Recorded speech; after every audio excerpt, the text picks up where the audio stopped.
সুপ্রিয় দর্শক, আপনাদের সবাইকে স্বাগত জানাচ্ছি চ্যানেল জেড আয়োজিত নিয়মিত সংবাদ বিশ্লেষণ অনুষ্ঠান জেড ফোকাসে। আপনাদের সঙ্গে আছি আমি সাইদ খান। আর আলোচনার জন্য প্রতিদিনের মতো আজও আমাদের সাথে একজন অতিথি রয়েছেন। আমাদের সাথে স্টুডিওতে উপস্থিত আছেন রাষ্ট্রপতির সাবেক সামরিক সচিব লেফটেন্যান্ট জেনারেল অবসরপ্রাপ্ত আমিনুল করিম। তিনি বাংলাদেশ ইউনিভার্সিটি অব প্রফেশনালসের আন্তর্জাতিক সম্পর্ক বিভাগের ডিস্টিংগুইশড প্রফেসর হিসেবে এই মুহূর্তে কর্মরত রয়েছেন। আমিনুল করিম, আপনাকে স্বাগত জানাচ্ছি। ধন্যবাদ। দর্শক, আপনারা জানেন জেড ফোকাসে আমরা প্রতিদিনই দিনের উল্লেখযোগ্য ঘটনা ধরে বিশ্লেষণ করে থাকি, অতিথির মুখ থেকে বিশ্লেষণ শুনে থাকি। আজও আমাদের হাতে বেশ কয়েকটি গুরুত্বপূর্ণ খবর রয়েছে, আমরা এগুলো আলোচনা শুনবো, ব্যাখ্যা বিশ্লেষণ শুনবো। প্রফেসর আমিনুল করিম, এই মুহূর্তে সারা বিশ্বের চোখ কাশ্মীর ঘিরে নানান উত্তেজনা চলছে। ভারত পাকিস্তান এক ধরনের যুদ্ধ দশা, কেউ বলছে প্রক্সি ওয়ার, আবার কেউ বলছে দুটি দেশই পারমাণবিক শক্তিধর রাষ্ট্র। এই দুটি দেশের মধ্যে যদি কোনো ক্রমে যুদ্ধ বেঁধে যায়, দক্ষিণ এশিয়ার সবগুলো দেশই ভুক্তভোগী হবে। বিশেষ করে আমরা বাংলাদেশে বসে কথা বলছি, বাংলাদেশও এক ধরনের হুমকির মুখে পড়ে যাবে। আপনি একজন সাবেক সামরিক কর্মকর্তা, শীর্ষ কর্মকর্তা হিসেবে এবং নিরাপত্তা নিয়ে আপনার বেশ কাজ করবার সুযোগ হয়েছে, সেই বিচার বিশ্লেষণে আপনি এই পরিস্থিতিকে কিভাবে বিশ্লেষণ করবেন? বিসমিল্লাহির রহমানির রহিম। আসসালামু আলাইকুম। ধন্যবাদ আপনাকে চ্যানেল জেডে আমাকে আমন্ত্রণ জানানোর জন্য। আমার প্রথম এটা প্রোগ্রাম এখানে। আমি এই চ্যানেলের সর্বাঙ্গীন উন্নতি কামনা করতেছি এবং আপনি খুব সুন্দর একটা কারেন্ট, যেটা উত্তপ্ত, যেটা বলবো একটা বিষয়ের উপর আলোচনার অবতারণা করেছেন, সেটার জন্য ধন্যবাদ জনাব সাইদ খান। কাশ্মীরকে প্রেসিডেন্ট ক্লিন্টন, আমেরিকান আগেকার প্রেসিডেন্ট, একসময় বলেছিলেন, উনি ইংরেজিতে বলেছিলেন, most dangerous nuclear flash point of the world. উনি ইন্ডিয়াতে ভিজিটে আসছিলেন বেশ কিছুদিন আগে, ওনার ওয়াইফ সহ আসছিলেন। তখন উনি বলেছিলেন Kashmir is the most dangerous flash point of the world, সবচেয়ে এটা উত্তপ্ত একটা জায়গা। নিউক্লিয়ার, মানে এটা যেহেতু পাকিস্তানের নিউক্লিয়ার পাওয়ার আছে, ভারতের আছে, চায়নারও আছে, এটাকে আমরা বলি ট্রায়াঙ্গুলেটেড নিউক্লিয়ার অ্যাক্সেস বলতে পারি। এবং খুবই এটা একটা জাতীয়তাবাদের, এটাকে বলে আমরা জিঙ্গোইস্টিক জাতীয়তাবাদ, ন্যাশনালিজম, স্টেটের বহিঃপ্রকাশ। প্রথমে চায়না যখন নিউক্লিয়ার ওয়েপন করলো, ভারত করলো, ভারতকে দেখে পাকিস্তানও করলো। পাকিস্তান কিন্তু ভারতের চেয়ে শক্তি সামর্থ্যে অনেক নিচু স্তরে। তারপরেও 71 সালে তাদের, আপনার ব্যাকগ্রাউন্ড সবাই জানেন, 71 সালে যুদ্ধের পাকিস্তান যখন সারেন্ডার করলো বা পর্যদস্ত হলো, তখন ভুট্টো বললো যে আমরা ঘাস খেয়ে হলো আমরা নিউক্লিয়ার ওয়েপন তৈরি করব, এবং তারা করেছিল শেষ পর্যন্ত। তো নিউক্লিয়ার ডক্ট্রিনের একটা প্রোগ্রাম, একটা কনসেপ্ট আছে, সেটাকে বলে আমরা ম্যাড বলি, মিউচুয়ালি অ্যাসিওর্ড ডিস্ট্রাকশন। মানে তুমি যদি আমাকে মেরে ফেলো, আমি তোমাকে মেরে ফেলতে পারবো আর কি। এখন পাকিস্তান যদি নিউক্লিয়ার ওয়ার দেয় এবং এটাকে মিউচুয়ালি অ্যাসিওর্ড ডিস্ট্রাকশন, মানে এটা হলো সবচেয়ে বড় রেস্ট্রেন্ট।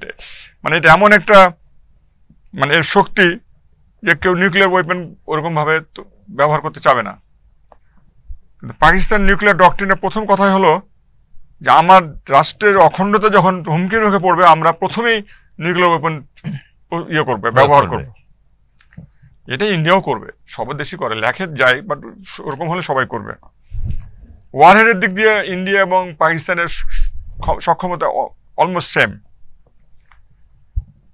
এটা এখন কাশ্মীর হচ্ছে, আবার বলি, একটা ডিসপিউটেড রিজিয়ন, যদিও ইন্ডিয়াটা স্বীকার করে না। 370 যে কনস্টিটিউশনের যেটা ক্লজ ছিল, ওটাকে উঠিয়ে দেওয়া হয়েছে, কাশ্মীরকে এখন ইউনিয়ন টেরিটরি বানিয়ে দেওয়া হয়েছে। এটা চায়নাও পছন্দ করে নাই। আপনার খেয়াল আছে কয়েক বছর আগে চায়না যে আপনার ওখানে যে অ্যাটাকটা করলো, ওটা কিন্তু ওই যে 370 আর্টিকেলটা উঠিয়ে দেওয়ার পরে চায়না এটা পছন্দ করে নাই। চায়নারও একটা ইন্ধন এখানে আছে, ওখানে কারাকোরাম হাইওয়ে ওখান দিয়ে যাচ্ছে, আসকাই চীন, যেটা চায়নার আন্ডারে আছে, এক পোর্শন আছে ইন্ডিয়ার আন্ডারে। 2/3 of Kashmir is under India, 1/3 is under পাকিস্তানের একটা পোর্শন চায়নার আন্ডারে আছে। এইখানে প্রায় সময়ই তো হয়, 19 সালে হয়েছে, 16 সালে হয়েছে, এটা লেগেই থাকে। মোদি যেটা চিন্তা করছে যে এটাকে ইউনিয়ন টেরিটরি করে পুরো কন্ট্রোলটা আমি নিয়ে নেবো না, এটাকে ঠিক করে ফেলবো, গুড এনাফ, হতেই পারে। বাট কিছুদিন আগে আমার যতটুকু মনে পড়তেছে, জসওয়ান্ত সিং তাকে একটা পাকিস্তানি সাংবাদিক, আই থিঙ্ক আমেরিকাতে, তাকে প্রশ্ন করছিল কাশ্মীরের খবর কি, কাশ্মীর কেমন আছে আপনার। তো উনি উত্তর দিয়েছিলেন যে হ্যাঁ, আমাদের তো বড় অংশ কাশ্মীর আমার হাতে আছে, এখন আমরা পাকিস্তান কন্ট্রোল কাশ্মীরটা দখল করার চিন্তা ভাবনা করতেছি, মানে ওটা থ্রেট করলো পাকিস্তানকে আর কি। তার প্রত্যুত্তরে পাকিস্তানের সেনাপ্রধান মাত্র কয়েকদিন আগে ওই ওই ওই ইয়েটা করা উচিত ছিল না, এটা আমার ধারণা, ওইটা জিনিসটা উত্তপ্ত করছে। সেনাপ্রধান এগুলো বলা উচিত ছিল, এটা ফরেন মিনিস্টার বললে কিন্তু হয়তো এত রিয়াকশন হতো না, এটা সেনাপ্রধান বলাতে, মানে সে বলে যে আমি যুদ্ধ করবো, আগামী দরকার আরো 10 বার যুদ্ধ করবো এবং এটাকে আমি পুনরুদ্ধার করবো, এগুলা খুব আনডিপ্লোম্যাটিক ছিল। বাট জয়শঙ্কর কিন্তু এটাকে ইনিশিয়েট করেছে, ট্রিগার করেছে। এরকম ঘটনা এর আগে অনেক হয়েছে, বাট এই জায়গাটা, পেহেলগ্রাম জায়গাটা, এটা বড় রিসর্ট এবং সুন্দর একটা টুরিস্ট এরিয়া, বাট এই জায়গাটা একটু পাকিস্তান থেকে অনেক দূরে। কিন্তু এটা এখানে যে অপারেশন চালানো হয়েছে, আমি উড়িয়ে দেব না, হয়তো জৈশ মোহাম্মদের গ্রুপ থাকতে পারে, আমি উড়িয়ে দেব না যে এটা মোদি হয়তো নিজেই একটা তৈরি করছে, একটা যুদ্ধের দামাবাদ তৈরি করার জন্য। বাট কনভেনশনাল যুদ্ধ মিলিটারি নিয়ে হওয়াটা খুব আমার মতে ডিফিকাল্ট হবে। মানে কিন্তু আপনি বলছেন যে এটা মোদি, তার মানে কি মোদি চাচ্ছে পাকিস্তানের সাথে, এটা একটা চিন্তা ধারণা একটা গ্রাউন্ড থেকে। তাহলে কেন আসলে যুদ্ধ করতে চাইবে? এটি কি আসন্ন ভারতের নির্বাচন, এবং যখন তিনি ভারতের নানান ধরনের আন্দোলনের মুখে, আপনি এই সময় মোদি নিজে মাইলেজ নেবার জন্য এটি করেছেন কিনা? হতে পারে, মোদির পপুলারিটি কিন্তু ডাউন, ধস নেমেছে, ভালোভাবে ধস নেমেছে, এবং বেশ কয়েকটি আন্দোলন চলছে ভারত জুড়ে, কৃষক আন্দোলন চলছে, এরপরে এই যে প্লাস এই লাস্ট ইলেকশনে সে অনেকটা পর্যদস্ত হয়েছে, এবং এটা আস্তে আস্তে ওয়াকফ আইন নিয়ে কিন্তু বেশ যথেষ্ট ইয়ে হয়েছে। এই সবের দৃষ্টিভঙ্গি এটা একটা হতে পারে। আর পাকিস্তানের সাইড থেকে যেটা হতে পারে যে কাশ্মীর ইস্যুটা হারিয়ে যাচ্ছে, মানে পর থেকে এটাকে জিয়ে রাখা। আপনি পাকিস্তানের পয়েন্ট থেকে চিন্তা করে এরকম হতে পারে, আর ভারতের দিক থেকে চিন্তা করলে এভাবে হতে পারে। দুইটা পার্সপেক্টিভ থেকে দুই রকমের চিন্তা, বাট দুই পার্সপেক্টিভ থেকে দুই ধরনের চিন্তা আসলেও মরছে তো মানুষ কাশ্মীরে। অফকোর্স আমি দুঃখ প্রকাশ করতেছি যারা মারা গেছে, সমবেদনা জানাচ্ছি, এবং 26 জন যে টুরিস্ট মারা গেছে, মানুষ তো তারা মানুষ মারা গেছে। এই মানুষ মৃত্যুকে কেন্দ্র করে কিন্তু আবারও মানুষ মরছে, আরো মানুষ, হ্যাঁ, দুঃখজনক। এবং এই উত্তেজনা ধীরে ধীরে কিন্তু এই সাউথ এশিয়ার রিজিয়নে ছড়িয়ে পড়ছে, এবং সিকিউরিটি কিন্তু থ্রেট হয়ে যাচ্ছে আশপাশের প্রতিবেশী রাষ্ট্রের জন্য। খুব ভালো একটা পয়েন্ট আপনি উত্থাপন করেছেন, খুবই ভালো পয়েন্ট এটা। আপনি পুরো এরিয়াটাকে চিন্তা করেন, চায়না একদিকে, ওই নর্থে ওদের কারাকরম দিয়ে আফগানিস্তান, ইরান, পাকিস্তান, ভারত, এই পুরো এলাকাটা কিন্তু উত্তপ্ত হয়ে যাবে, মানে যদি কিছু হয়ে যায়। এবং প্রতিবেশী হিসেবে বাংলাদেশ কিন্তু বেশ বড় ধরনের খেসারত দিতে হবে। এবং ইতিমধ্যেই ভারতের বিভিন্ন গণমাধ্যম কিন্তু একটি বিষয়কে ফোকাস করেছে যে বাংলাদেশে বসে হামলার পরিকল্পনা করা হচ্ছে, এবং ভারত পাকিস্তান যুদ্ধ লেগে গেলে বাংলাদেশের আকাশ সীমা ভাড়া দিয়ে খাবে, এরকম অপপ্রচারণাও কিন্তু অপপ্রচারকে কেন্দ্র করেই কিন্তু উত্তেজনা ছড়িয়ে পড়ে। This is nonsense. বাংলাদেশের মধ্যে আসবে কেন? অনেক দূরে আমরা, পাকিস্তানের নিউক্লিয়ার হাতিয়ার কিন্তু ক্যালকাটা পর্যন্ত আসতে পারে, এতখানি রেঞ্জ তাদের আছে, বাট তারা ক্যালকাটা মারতে যাবে কেন? ওটা। আর আমাদেরকে নিউক্লিয়ার ওয়েপেন আছে নাকি? আমরা পাকিস্তানের সাথে চুক্তি করছি নাকি? পাকিস্তানের কোনো আমাদের হাতিয়ারও আমাদের নাই। পাকিস্তানের সাথে এখন একটা কিছু যে একটা তাদের ফরেন সেক্রেটারি আসছিল, ফরেন মিনিস্টার আসার কথা ছিল, উনি তো আসলেন না, বিকজ এটা ক্যান্সেল হয়ে গেল। আমাদের কিছু পেঁয়াজ পাঠাচ্ছিল তারা, এই তো এখন ওই যে ডাইরেক্ট ফ্লাইট করার কথা চিন্তা হচ্ছে। এই তো আমাদের সাথে, আমাদের হাতিয়ার আসে চায়না থেকে, আমাদের হাতিয়ার আসে তুরস্ক থেকে, আমাদের হাতিয়ার আসে আমেরিকা থেকে, ওই স্পেন থেকে আসে, জার্মানি থেকে আসে। এগুলো আমরা তো পাকিস্তানের সাথে কোনো হাতিয়ার লেনদেন করে নেবো, হয়তো আমরা কিছু অ্যামুনিশন কিনছি ইন্টারন্যাশনাল টেন্ডারে কিছুদিন আগে। আর পাকিস্তান আমাদের কি সাহায্য করবে? তারা তো চায়নার সাহায্য চলে। মানে ভারতের গণমাধ্যমগুলো কিন্তু আমাদের আকাশ সীমা পাকিস্তানকে ব্যবহার করবার জন্য, নো নট এট অল, এগুলো ইম্পসিবল। আমাদের ওরকম কোনো এয়ারফিল্ডই নাই, আর দরকারটা কি আমাদের? পাকিস্তান 1200 মাইল দূরে আমাদের এখান থেকে। আচ্ছা, এখানে যেটা কথা হচ্ছে খুব দুঃখজনক, আমি যেটা বলবো যে পানি বন্ধ করবে কেন? সিন্ধু নদীর পানি, ওই যে 5টা, ওই যে আপনার ওই যে পশ্চিম দিকের নদী 5টা, যেটা সিন্ধু এবং ওই চেনাব, রাগিব বলে, যাই হোক, পানিটা বন্ধ করা এটা অমানবিক এবং এটা ইন্টারন্যাশনাল আন্তর্জাতিক রীতিনীতির বাইরে, এটা হতে করা উচিত না। তবে পানি বন্ধ করা ডিফিকাল্ট হবে, বিকজ এখন তাদেরকে ড্যাম করে ওটা বন্ধ করতে হবে, এটা সময় লাগবে, ওটা পারবে না। বাট এই যে এতদিন কিন্তু পানিটা 60 সালের চুক্তির পরে এখন পর্যন্ত পানিটা এত যুদ্ধ হয়েছে, পানি তারা নিয়ে খেলে নাই, তারা এইবারই প্রথম খেললো। এটাকে ইয়ে করতে হবে। যেমন এতগুলো লোক মারা গেছে, আমি এটাকে ইয়ে করি, মানে এটার নিন্দা জানাই এবং দুঃখ প্রকাশ করি। ঠিক তেমনি পানি বন্ধ করাটা আমি এটাকে আমি ঘৃণা ইয়ে করি, মানে this is not correct, no this is not, এটা মানুষের ব্যাপার। 80% এগ্রিকালচার পাকিস্তান ডিপেন্ড করে এই পানির উপরে, এটা ঠিক না। মানুষকে তো মেরে ফেলতে পারেন না আপনি পানি দিয়ে। আর যুদ্ধ হবে সামরিক বাহিনী, ওই সিভিলিয়ানকে এফেক্ট করবে না, এটা জেনেভা কনভেনশন এটা অ্যালাউ করে না। এটা এখনো পর্যন্ত কিন্তু কোনো সামরিক ব্যক্তি বা কোনো সামরিক কর্মকর্তা বা সদস্য মারা যায়নি, সাধারণ মানুষই মরেছে। এবং গতকালকে দেখেছেন যে পেহেলগাঁয়ে যে অভিযান চালানো হয়েছে, সেখানে একজনের বাড়িঘর উচ্ছেদ করা হয়েছে, তাকে সর্বশান্ত করা হয়েছে, যেটি বিভিন্ন বাংলাদেশের গণমাধ্যমগুলোও কিন্তু বেশ গুরুত্ব দিয়ে প্রচার করেছে। সেটি আসলে এই প্রভাব কাটানোর জন্য বাংলাদেশকে কি ইনিশিয়েটিভ নেওয়া উচিত, বা আমাদের কোন ধরনের? বাংলাদেশ থেকে আমরা যেটা করতে পারি, আমাদের ডিপ্লোম্যাসি অ্যাক্টিভেট করতে পারি। পাকিস্তানের সাথে কথা বলা উচিত, ভারতের সাথে কথা বলা উচিত, চীনের সাথে কথা বলা উচিত, ইরানের সাথে কথা বলে, সৌদি আরবের সাথে কথা বলা উচিত। এই জিনিসটা যতখানি ডিফিউজ করা যায়, স্তীমিত করা যায়। এই যে প্রফেসর ইউনূস সরকারের সেই সক্ষমতা আছে, করা উচিত আছে, তো সেই কূটনৈতিক পর্যায়ে আমাদের এটা নেওয়া উচিত। আমরা শোনেন, এটা কিন্তু আফগানিস্তানে ওই টেররিস্টদের ক্যাম্প আছে। কালকে আমি শুনতেছিলাম একটা ইন্ডিয়ান চ্যানেলে একজন খুব নাম করা প্রফেসর কি জেনারেল বলতেছিল যে আমরা দরকার হলে আফগানিস্তানে গিয়ে অ্যাটাক করবো, ওই ক্যাম্পগুলোকে ডিস্ট্রয় করে দেবো। চিন্তা করছেন ব্যাপারটা? Afghanistan, Pakistan, Peshawar, Iran, China, India সব ইনভলভ হয়ে যায়, এটা বিরাট অবস্থা হয়ে যাবে, কঠিন অবস্থা হয়ে যাবে। তো আমার ধারণা এখানে আমেরিকা, চায়না, জার্মানি বা ইউ বা লন্ডন, ওরা এটা কন্ট্রোল করার চেষ্টা, ডিফিউজ করার চেষ্টা করবে, রেস্ট্রেন করার চেষ্টা করবে। একটি পক্ষ বলছে যে এটি আসলে শেষ পর্যন্ত যুদ্ধ হবে না, এটি আসলে যুদ্ধ না হওয়ার প্রশ্ন, প্রবাবিলিটি বেশি। প্রক্সি ওয়ার বলার চেষ্টা করছে। আই এগ্রি, প্রক্সি ওয়ার, এর প্রক্সি তো অনেক হয়েছে। পুরো আর্মি ডিপ্লয়েড থাকছে, মানে এখানে ট্রেন পাকিস্তানে, এখানে ইন্ডিয়ার ট্রেন পাশাপাশি থেকেছে, মাসের পর মাস থেকেছে, যুদ্ধ হয়নি। কার্গিলের পর তো ধরেন 71 যুদ্ধের পরে কার্গিল একটা যুদ্ধ, ওইটা limited war, but full war তো আর হয় নাই। নিউক্লিয়ার ওয়েপন আসার পরে যুদ্ধ করা ডিফিকাল্ট, ওইটা কি আমরা বলি মিউচুয়ালি অ্যাসিওর্ড ডিস্ট্রাকশন। এটা হলো সবচেয়ে বড় রেস্ট্রেন্ট বলি আমরা। এরপরে আর কোনো স্তর থাকে না, আর সেটা তো শেষ স্তরে চলে গেল। তবে ইন্ডিয়ানরা বলতেছে, ভারতীয়রা বলতেছে যে পাকিস্তান ট্যাকটিক্যাল নিউক্লিয়ার ওয়েপন ব্যবহার করতে পারে। আমার মনে হয় না, তাদেরও তো একটা দায়িত্ববোধ আছে পাকিস্তানের। অনেকগুলো পাকিস্তানের একটু খদ্দামাক টাইপ হয়, নো, তাদের দায়িত্ববোধ আছে না, তাদের পলিটিক্যাল লিডার আছে, তাদের জেনারেলরা আছে, তার ম্যাচিওর লোক। ওরা তো এটা তো শেষ নাই, এটা তো শেষ হয়ে গেল, তাহলে দুনিয়া শেষ, তো দুনিয়া শেষ হয়ে যাবে। তো কোনোভাবে একটা যুদ্ধ বেঁধে গেলেই তো ওয়ার্ল্ড ওয়ার হয়ে যাবে, দরকার নাই। এটা মাস্ট বি কন্ট্রোল। এবং বাংলাদেশে কিছু করার থাকলে এটা করতে হবে। চায়নার সাথে কথা বল, চায়নাও আমি নিশ্চিত চায়নাও এটা পাকিস্তানকে ঠান্ডা করবে, ইন্ডিয়াকে ঠান্ডা করার চেষ্টা করবে, আমেরিকাও চেষ্টা করবে। আমেরিকা নিউক্লিয়ার দুটো পাওয়ারের মধ্যে যুদ্ধ পছন্দ করবে না, করে নাই, সোফার করে নাই, অ্যালাউ করে নাই।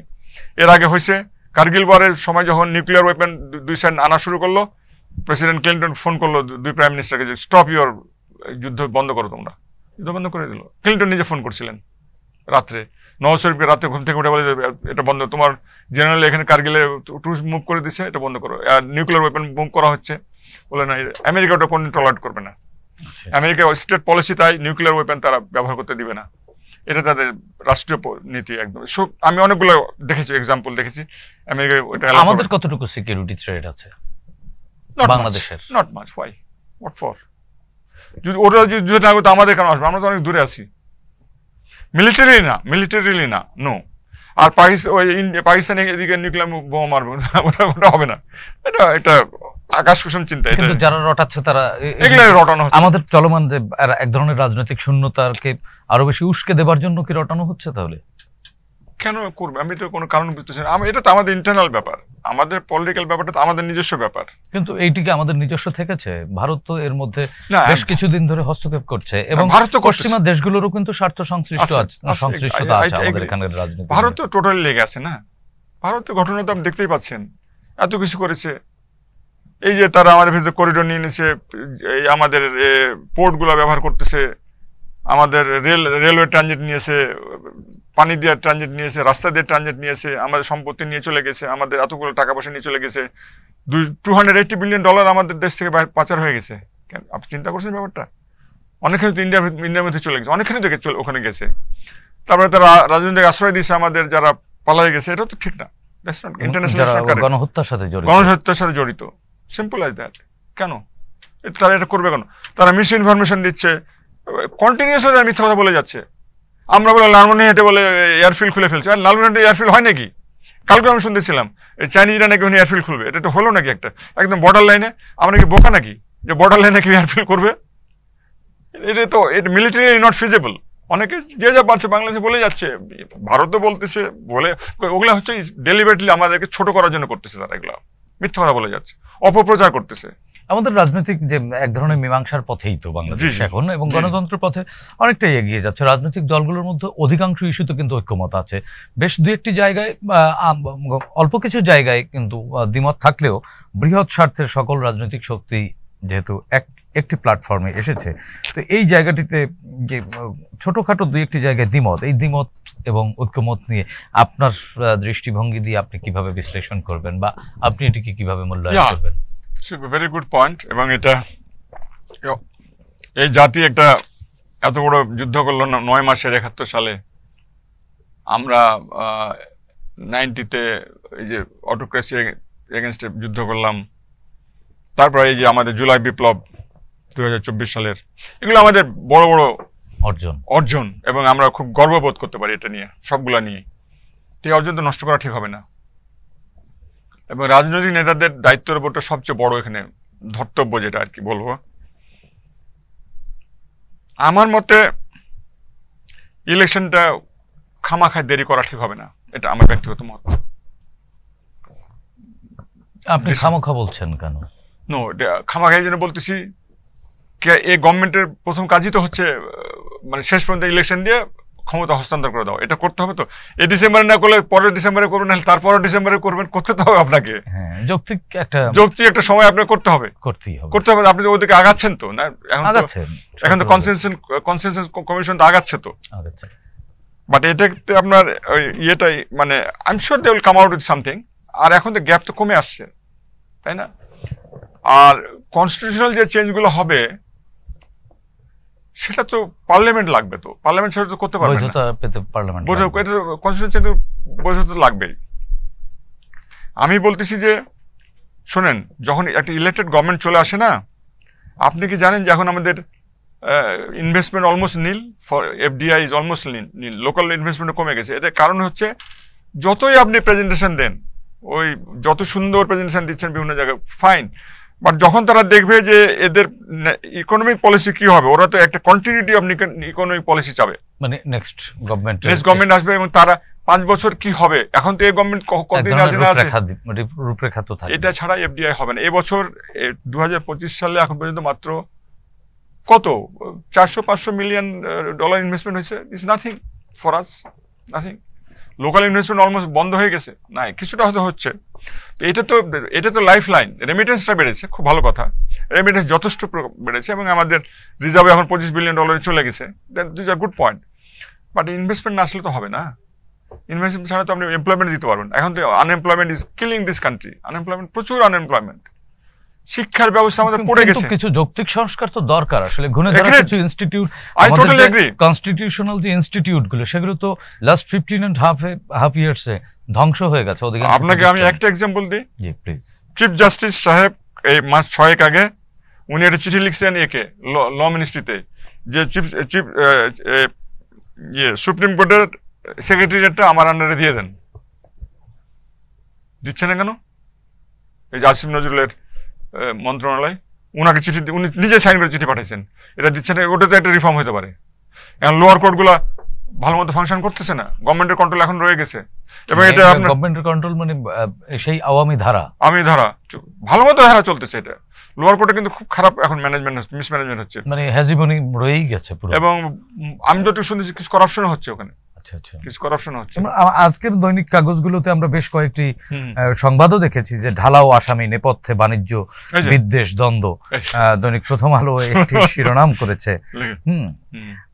এরপরে 675 আসামির নাম বাদ দিতে বাদীর আবেদন, এরকম অজস্র অভিযোগ। চিফ জাস্টিস আন্ডারে চলে গেলে ডাইরেক্টলি যখন চলে যাবে তখন উনি কন্ট্রোল করে ফেলবেন এগুলো। একটা রিফর্ম যেখানে হতে পারে, আর ধরেন যে পার্লামেন্ট আসবে, তারপর লোকাল গভর্নমেন্ট ইলেকশন হতে পারে, দিস আর রিফর্ম। ডিসিদের আপনি ব্যুরোক্রেসি রিফর্ম করেন, পুলিশ রিফর্ম করেন, এগুলো তো করতেই পারেন আপনি। তো এগুলো সবাই মেনে নেবে। পুলিশে যদি আপনি ভালো ট্রেনিং দেন, ওদেরকে মোটিভেট করেন, ওদেরকে হিউম্যান রাইটস এর উপর ট্রেনিং দেন ওদেরকে। কিন্তু এই ঘুণে ধরা পুলিশিং সিস্টেমটাকে আপনি কিভাবে রিফর্ম করবেন? এটা করতে হবে। ওভার দ্য নাইট করা কি সম্ভব? সময় লাগবে, বাট শুরু তো করতে হবে। কিন্তু সেই সময়টা তো রাজনৈতিক দলগুলো এই সরকারকে দিতে যাচ্ছে না। না, এটা একটা ব্যালেন্স করতে হবে। কোথাও গিয়ে একটা ব্যালেন্স করতে হবে। মানে এখন বলে যে ডিম আগে না মুরগি আগে, বলতে গেলে তো আপনি এটা সমাধান হবে না। কাজে একটা মিউচুয়ালি আন্ডারস্ট্যান্ডিং করে একটা কোথাও ব্যালেন্স করতে হবে। আর আমরা তো অলরেডি সেই ব্যালেন্সটা কে কার সাথে ব্যালেন্স করবে? এটা সরকারকেই করতে হবে উইথ পলিটিক্যাল পার্টিস। বিষয়টা আগাচ্ছে তো মনে হয়, ধারণা করি। জামাত যেমন একদিন বললো যে ইলেকশন আরো পিছাতে হবে, তখন তারা জানুয়ারিতে রাজি হয়েছে। এখন এই যে জামাত বলছে যে আগে গণপরিষদ নির্বাচন, স্থানীয় সরকার নির্বাচন, না গণপরিষদ নির্বাচন সংখ্যানুপাতিক নির্বাচনের ওটা হতে পারে। ওটা তো আবার ইয়ের জন্য, আপার হাউসের জন্য বলছে আর কি। না, দুই জায়গায়, পার্লামেন্ট এবং আপার হাউস, লোয়ার হাউস, আপার হাউস। না, সংখ্যানুপাতিক নির্বাচনের সমস্যা আছে, অনেকগুলো পার্টি পার্লামেন্টে চলে আসে। দোষের কি? ডেমোক্রেসিতে তো ফুল ফুটতে তো ফুটুক, কিন্তু টু পার্টি সিস্টেম হচ্ছে সবচেয়ে ভালো সিস্টেম। আসতে পারে না টু পার্টি সিস্টেম, এখানে আমরা 10টা মাল্টি পার্টি সিস্টেম আসলে দোষের কি? মাল্টি পার্টি থাকুক, 3টা 4টা থাকতে পারে, বা 15টা পার্টি চলে আসবে এখানে, আসুক। তখন হবে কি জানেন, ডেমোক্রেসিতে তো শতফুল, মানে আপনি কোয়ালিশন গভর্নমেন্ট হবে। রাষ্ট্রপতি জিয়াউর রহমান তো বলেছেন যে শতফুল কোয়ালিশন গভর্নমেন্টটা সাধারণত উইকার হয়। আচ্ছা, আমি পলিটিক্যাল থিওরিটিক্যাল কথাটা বলছি, পলিটিক্যাল সায়েন্সের থিওরি আমি বলতেছি যে আপনার শতফুল ফুটতে গেলে 15টা পার্টি আসলে তখন হয় কি, কোয়ালিশন গভর্নমেন্ট হয়ে যায়। কোয়ালিশন গভর্নমেন্ট সবসময় দুর্বল হয়, তখন ওই স্ট্রং গভর্নমেন্টটা হয় না। মানে রাষ্ট্রের জন্য কি ক্ষতিকর? ক্ষতিকর, কিছুটা ক্ষতিকর। কোন জায়গায় সেটি ক্ষতিকর? যেমন ধরেন আপনাকে বলি, হয়তো ওইখানে সুবিধা হবে, যেটা হবে কি, বিএনপি তো যদি ধরেন একটা ধরেন এ পাইলেও আপনার 150টা সিট, বি পাইলো 30টা সিট, সি পাইলো ধরেন 20টা সিট, তখন এ তো 150টা আরেকটা পার্টিকে আনতে হবে তাকে, বা ধর 140টা পেলো, তখন তাকে 2টা পার্টিকে আনতে হবে। যখনই 2টা আনতে যাবে, ইন্ডিয়ার আপনি কেস দেখেন, যত কোয়ালিশন গভর্নমেন্ট হচ্ছে, গভর্নমেন্টগুলো ফেল করেছে, তখন আর একটা গভর্নমেন্ট আসছে। ব্রিটেনে দেখেন গত গভর্নমেন্ট 3টা পরপর, একই পার্টির 3টা গভর্নমেন্ট হয়েছে পরপর। এটা তো ব্রিটেনের জন্য ভালো ছিল না। ঋষি সুনাক লাস্ট প্রাইম মিনিস্টার ছিল, ভালো চলে না। মানে ব্রিটিশ সরকারের বেশ কয়েকবার রদবদল হলো, 3টা রদবদল হলো। একটা হলো বরিস জনসন, তারপরে এই যে মহিলা আসলো, তারপরে এই যে ঋষি সুনাক আসলো। একই পার্টি, ওদের সিস্টেম একটা ডিফারেন্ট, পার্টি রয়ে গেছে একই, কিন্তু 3টা গভর্নমেন্ট পরপর আসলো। এটা কিন্তু ঠিক না, তো ওদের কিন্তু ক্ষতি হয়েছে ওতে অনেকখানি। একটা পার্টি যদি কন্টিনিউ 5টা বছর কন্টিনিউ করে আনচ্যালেঞ্জ, আনইন্টারাপ্টেড, দেশের জন্য ভালো এটা। আচ্ছা আচ্ছা, সেক্ষেত্রে আপনি চাচ্ছেন যে, আপনার ওপিনিয়ন হচ্ছে যে ত্রয়োদশ জাতীয় সংসদটি হোক মানে সিঙ্গেল পার্টি, মানে গভর্নমেন্ট ফর্ম করবে যে কোনো সিঙ্গেল পার্টি। না, আমি তো সক্ষমতা কি বিএনপি ছাড়া অন্য কোনো রাজনৈতিক দলের এই মুহূর্তে আছে? কারণ একটি জিনিস আপনি পরিষ্কারভাবে খেয়াল করেন, আওয়ামী লীগকে রাজনীতিতে ব্যাক করতে হলে সেটি আরো 10-15 বা 20 বছর বা আরো অনেক ধাপ পেরোতে হবে। তাদের এখানে অপরাধ আছে, সেই বিচার প্রক্রিয়া শেষ করে তারপরে যদি তারা ফিরতে পারে, সেই সম্ভাবনা আপাতত দেখা যাচ্ছে না। প্রপোর্শনাল সিস্টেম যদি সব পার্টি মেনে নেয়, আমার কোনো আপত্তি নাই, কিন্তু আমি পলিটিক্যাল সায়েন্সের থিওরি থেকে বলতেছি, দেখা গেছে এটা হয় না, ডিউরেবল হয় না, সাধারণত হয় না। কোয়ালিশন গভর্নমেন্ট দেখেন আপনি, ইন্ডিয়ান প্রত্যেকটা কোয়ালিশন গভর্নমেন্ট দুর্বল হয়েছে। এই কথা চিন্তা করেন, এই যে জনতা পার্টি ছিল যখন ছিলেন, ওই যে জিয়াউর রহমান প্রেসিডেন্ট ছিলেন, আমরা তখন করতে পারছি কেন, ফারাক্কা ব্যারেজ করতে পারছি, বিকজ ওই প্রাইম মিনিস্টার ইন্দিরা গান্ধী ছিল না, কিন্তু ওই গভর্নমেন্টটা ছিল কোয়ালিশন। এই আমাদের ফারাক্কা ট্রিটে সাইন কিছু হওয়ার পরে ওই গভর্নমেন্ট ফল করলো, তখন চন্দ্রশেখর চলে আসলো, ওই গভর্নমেন্ট 12 দিন ছিল, তারপর আরেকজন চলে আসলো, 3 দিন ছিল, এইরকম তখন ডিস্টার্ব হয়। আচ্ছা আচ্ছা, তার মানে রাজনৈতিক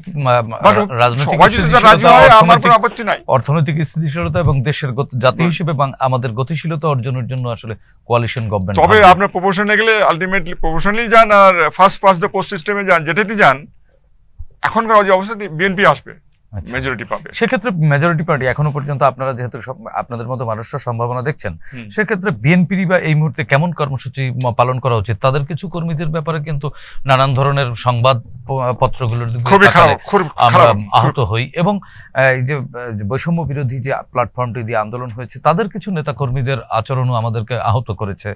ইনফ্যাক্ট জামাত ইসলামীর কিছু কর্মকাণ্ডও কিন্তু আমাদেরকে আহত করেছে। তো গণতন্ত্রে আসলে একেবারে ক্লিন বলে কোনো জায়গা নেই, তারপরেও তাদের অ্যাক্টিভিটিজ এক ধরনের সম্ভাব্যতার মুখে দাঁড়িয়ে এ ধরনের অ্যাক্টিভিটিজ আপনি কতটা সমর্থন করেন? তাদের প্রথম খুব ভালো পয়েন্ট বলেছেন। আমাদের কিন্তু প্রথম চ্যালেঞ্জ কি আমি বলবো, আমাদের প্রথম বাংলাদেশের আজ জাতি হিসেবে, আমি পলিটিক্স বাদ দেন, পার্টি বাদ দেন, জাতি হিসেবে আমাদের প্রথম চ্যালেঞ্জ হচ্ছে আমাদের মূল্যবোধের অবক্ষয়। এটাকে কিভাবে ঠিক করবেন? এটাকে জাতি হিসেবে আমাদের ঠিক করতে হবে, সামাজিক আন্দোলন করতে হবে। সে তারা এটা কারা করবে? পলিটিক্যাল পার্টিদের করতে হবে, প্রফেশনাল গ্রুপদের করতে হবে, শিক্ষকদের করতে হবে, ওই রিলিজিয়াস লিডারদের করতে, ইমামদের করতে হবে। আমাদের কিছু সোশ্যাল টিচার সৃষ্টি করতে হবে। যেই সোশ্যাল টিচাররা আমাদের সোসাইটি থেকে রাজনৈতিক দুর্বৃত্তায়নের কারণে হারিয়ে গেছে। এবং তারপরে ইন্টারনাল পলিটিক্স অফ দি পার্টিকে রিফর্ম করতে হবে। এই দুটো না করলে এগুলো সমস্ত করে তো লাভ নাই। এত আয়োজন সব বৃথা যাবে। পার্টি যদি ঠিক না হয়, পার্টি যদি প্রত্যেক লেভেলে তাদের পার্টি ইলেক্ট না করে, ইলেকশন হতে হবে, কাউন্সিল হতে হবে, মানে পার্টির মধ্যে ডেমোক্রেসি আনতে হবে। এটা খুব ইম্পর্টেন্ট। এবং দেখেন প্রত্যেক লেভেলে টাকা খাওয়া হয়, হয়তো কমিটি বিক্রি হয়, অ্যাপয়েন্টমেন্ট বিক্রি হয়। এটা বিএনপিও করে, জামাতটা ইজ লিটল বেটার। আপনি যেটা বললেন, বিএনপি সাংঘাতিক বদনাম হচ্ছে, তো তার লোকাল লেভেল হাট বাজার সব দখল করে নিয়েছে, তো এটা তো এই পার্টিতে আরো ক্ষতি হচ্ছে। তো কিন্তু তাদের শীর্ষ নেতৃত্ব কিন্তু যথেষ্ট চেষ্টা করছে, পারছে না। হয় কি, এটা this is a big country, 18 কোটি দেশ। আপনি কোথায় ওই পঞ্চগড়ের এক ইউনিয়ন কাউন্সিল চেয়ারম্যান সে দখল করে নিল, আপনি কি করবেন? হাট বাজার দখল করে নিল, সে টাকা খাচ্ছে। কিন্তু তাদের পক্ষ থেকে, অনেকের পক্ষ থেকে ব্যাখ্যা দেওয়া হচ্ছে এভাবে যে এটি আসলে তাদের বেদখল হওয়া অনেক প্রপার্টি যারা টেক ওভার করছেন, এটিকে একটি রাজনৈতিক মহল টুলস হিসেবে ব্যবহার করবার চেষ্টা করছে। কথা হলো ওখানে আইনও কাজ করা উচিত, দেশের আইন তো কাজ করা উচিত। কিন্তু আপনি তো বললেন যে আইন শৃঙ্খলা পরিস্থিতি তো স্বাভাবিক না, বাট ডিসি এন্ড এসপি তাদের দায়িত্ব, কোর্টের তো দায়িত্ব এটা। আচ্ছা আচ্ছা, তারা তো এটা দেখবে। সে জোর করে হাট দখল করবে কেন? এটা নিয়ম আছে, হাট তো ইজারা দেওয়া হয়, আইনি প্রক্রিয়ার মাধ্যমে আনতে হবে। We have to be firm. আমরা শেষ করব লেফটেন্যান্ট জেনারেল আমিনুল করিম। সর্বশেষ 1 মিনিটে আসলে প্রফেসর ইউনূস সরকার যে গতিতে এগোচ্ছে সেটি নিশ্চয়ই অনেক জায়গায় আশাবাদী করে আমাদেরকে, এবং কিছু কিছু জায়গায় আপনাদের মতো নাগরিকরা যে পরামর্শ দিয়েছেন সেই জায়গাগুলো থেকে কিন্তু তারাও সংশোধন হচ্ছেন, তারাও সঠিক পথেই এগোচ্ছেন। তো নেক্সট যারা রাষ্ট্র পরিচালনায় আসবে তাদের প্রতি আপনাদের মতো সিনিয়র সিটিজেনদের আহ্বান কি? 30 সেকেন্ড। আমি যেটা বলবো যে প্রথমত তাদের আভ্যন্তরীণ ডেমোক্রেসি, গণতন্ত্র তাদের আনতে হবে পার্টির মধ্যে। তাদের শিক্ষা কার্যক্রম, ট্রেনিং কার্যক্রম জোরদার করতে হবে, দেশপ্রেম জোরদার করতে হবে। করাপশন সহ্য করা যাবে না, নো ওয়ে। একদম খুবই ব্রুটালি এটাকে শেষ করে দিতে হবে। করাপশন খুব সাংঘাতিকভাবে আগে জাতি হিসেবে আমাদেরকে পিছিয়ে দিচ্ছে, অনেক পিছিয়ে দিচ্ছে। আমি আশা করি এই আমাদের গত যে জুলাই বিপ্লব, আগস্ট বিপ্লব আমাদের চোখ খুলে দিয়েছে। মানুষ এখন অনেক বেশি অ্যালার্ট, কিন্তু এটা মানতে হবে। কাজে আপনাদের দেশকে তো ভালোবাসতে হবে, দেশটা তো আগায় নিতে হবে, নাহলে তো আমরা শেষ হয়ে যাবো। এখন ইউনূস সরকার তো অ্যাটলিস্ট দেখেন রেমিটেন্সটা ফ্লোটা নিয়ে আসছে, কিছু ডিসিপ্লিন নিয়ে আসছে, এবং অনেক জায়গায় করাপশন কিন্তু নিয়ন্ত্রণে হয়েছে। লোয়ার লেভেল নির্মূল করা সম্ভব না, বাট কন্ট্রোল তো কন্ট্রোল করতে হবে, কন্টেইন করতে। আমরা ইংরেজি কন্টেইন করতে হবে, এটা কন্ট্রোল করতে হবে। সেটা করলে তো যথেষ্ট। এন্ড প্রফেসর ইউনূসের যে আন্তর্জাতিক যে উনার যে ইমেজটা আছে, এটা আমাদের সদ্ব্যবহার করতে হবে। পরবর্তী যে কোনো পার্টি আসুক, বাট ইউনূস সাহেবকে উপর দিয়ে অনেক কিছু ওনাকে আমরা আমাদের মাথার মুকুট করে রাখবো, প্রেসিডেন্ট করে রাখবো ওনাকে, এবং প্রেসিডেন্ট এবং প্রাইম মিনিস্টারের মধ্যে পাওয়ারের ব্যালেন্স করবো আমরা। প্রেসিডেন্টের কিছু এক্সক্লুসিভ পাওয়ার দিতে হবে, যেখানে প্রাইম মিনিস্টার হাত থাকবে না। যেমন ধরেন যত কনস্টিটিউশনাল বডি আছে আমাদের, সবগুলো প্রেসিডেন্ট নিজে কন্ট্রোল করবেন। সুপ্রিম কোর্ট বলেন, অ্যান্টি করাপশন কমিশন বলেন, ইলেকশন কমিশন, এটা প্রেসিডেন্ট ডাইরেক্টলি আন্ডারে থাকবে। আর্ম ফোর্সেস তার আন্ডারে এটা কন্ট্রোল থাকতে পারে। প্রাইম মিনিস্টারকে 2 টার্ম এটা আপনি করে দেন। এটা তো এখন অধিকাংশ রাজনৈতিক দল কিন্তু পরপর 2 বার বেশি করা উচিত না, করে দেন এটা। যে প্রাইম মিনিস্টার হবে তার পার্টি হেড থাকা উচিত না, লিডার অফ দ্য হাউস হতে পারে, but not the party head থাকা। এটা কোনো দেশে নাই, কিন্তু খুব কম দেশে আছে এটা। এটার কারণে দল এবং সরকার একাকার হয়ে যায়। যদিও ধরেন যেমন মোদি হয়তো পার্টির না, অমিত শাহ পার্টির চেয়ারম্যান, তো দেখেন ওটা তারা মেনটেন করছে, but practically Modi controls everything, but ওটা তো করা উচিত, ওটা তো করা যেতে পারে, অন্তত দেখাতে তো হবে অমিত শাহ প্রেসিডেন্ট। ধন্যবাদ। আমরা আজকের মতো শেষ করছি। লেফটেন্যান্ট জেনারেল আমিনুল করিম, ধন্যবাদ আপনাকে। প্রিয় দর্শক, আমরাও বিশ্বাস করি সংকট, সন্দেহ, সংশয় সবকিছু কাটিয়ে আমাদের মধ্যে যে ঐক্য তৈরি হয়েছে, ফ্যাসিবাদ বিরোধী ঐক্য, এবং এই ঐক্যের দুর্বার প্রতিরোধে ফ্যাসিবাদ কিন্তু দেশ ছেড়ে পালিয়েছে। আমাদের ভুল বোঝাবুঝি, পরস্পরের প্রতি পরস্পরের যে দ্বিধাদ্বন্দ্ব, এটি যদি ফের দানা বাঁধে, সেই সুযোগটি কাজে লাগাবে পালিয়ে যাওয়া সেই ফ্যাসিবাদ আমাদের আবারও হুমকির মুখে ফেলবে। রাজনৈতিক শক্তিগুলোর ঐক্যই পারে এই সকল হুমকি মোকাবেলা করে দেশকে এগিয়ে নিতে। সেই প্রত্যাশা ব্যক্ত করে আমরা আজকের মতো এখানেই শেষ করছি। সবাই ভালো থাকুন, সুস্থ থাকুন, চ্যানেল জেডের সঙ্গেই থাকুন। খোদা হাফেজ।